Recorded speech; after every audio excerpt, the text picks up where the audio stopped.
মনে করুন একটি উৎপাদনকারী প্রতিষ্ঠান, সে প্রতিষ্ঠান 3টি পণ্য উৎপাদন করে থাকে। এখন এই 3টি পণ্যই কিন্তু 20টি তালিকাভুক্ত পণ্য। এই পণ্যগুলোর মধ্যে হতে পারে একটি জুস আইটেম, আরেকটি চিপস আইটেম, আরেকটি সরিষার তেল। এখন এই 3টি পণ্যের নিয়ম হচ্ছে, এই পণ্যগুলো উৎপাদন করে বাজারজাতকরণ করতে চাইলে ওই প্রতিষ্ঠানকে অবশ্যই 20টি লাইসেন্স করতে হবে। এখন প্রশ্নটি হচ্ছে, যেহেতু একটি প্রতিষ্ঠানই এই 3টি পণ্য উৎপাদন করে বাজারজাতকরণ করতে চাচ্ছে, তাহলে এই 3টি পণ্যের জন্য কি 3টি পৃথক 20টি লাইসেন্স করতে হবে?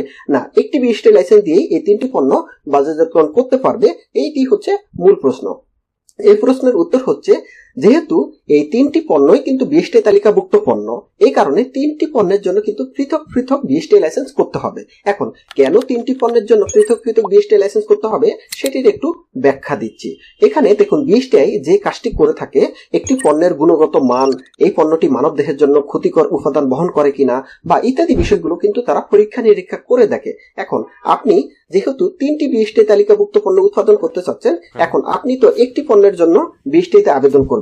এখন হতে পারে সেটি আপনি এই সরিষার তেল 20টিতে আবেদন করলেন। এখন এখানে 20টাই এই সরিষার তেলের উপাদানগুলো ঠিক আছে কিনা, এটি মানবদেহের জন্য ক্ষতিকর কিনা, বা এই সরিষার তেল খেলে মানুষ মারা যাবে কিনা, এগুলো কিন্তু পরীক্ষা নিরীক্ষা করে দেখবে। এখন এই পরীক্ষা নিরীক্ষা করে সরিষার তেল উত্তীর্ণ হলো। এখন সরিষার তেলটি বাজারজাতকরণ করার ক্ষেত্রে কোনো আইনগত বাধা নেই। এখন প্রশ্ন হচ্ছে, আরো তো 2টি পণ্য আপনি উৎপাদন করতেছেন। এখন একটি জুস আইটেমও আপনি কিন্তু উৎপাদন করতেছেন। এখন সে জুস আইটেম কি ওই সরিষার তেলের লাইসেন্স দিয়ে চলতে পারবে? না, কেননা 20টাই তো জুস আইটেমটির পরীক্ষা নিরীক্ষা করেনি, সে করলো সরিষার তেলের পরীক্ষা নিরীক্ষা।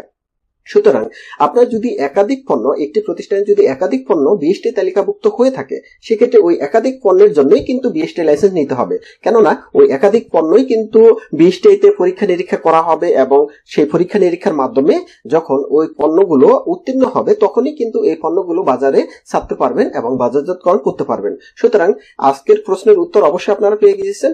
যদি একটি প্রতিষ্ঠানের 20টি তালিকাভুক্ত একাধিক পণ্য হয়ে থাকে, সেক্ষেত্রে ওই একাধিক পণ্যের জন্যই কিন্তু একাধিক 20টি লাইসেন্স নিতে হবে। একটি 20টি লাইসেন্স দিয়ে কিন্তু একাধিক পণ্য বাজারজাতকরণ করা যাবে না। তো এই বিষয় নিয়ে যদি আরো কোনো প্রশ্ন থাকে, সেক্ষেত্রে অবশ্যই আমাদেরকে ফোন করবেন। আমাদের ফোন নাম্বার 01826477994। তো সবাই ভালো থাকবেন, সুস্থ থাকবেন। সবাইকে ধন্যবাদ। আল্লাহ হাফেজ।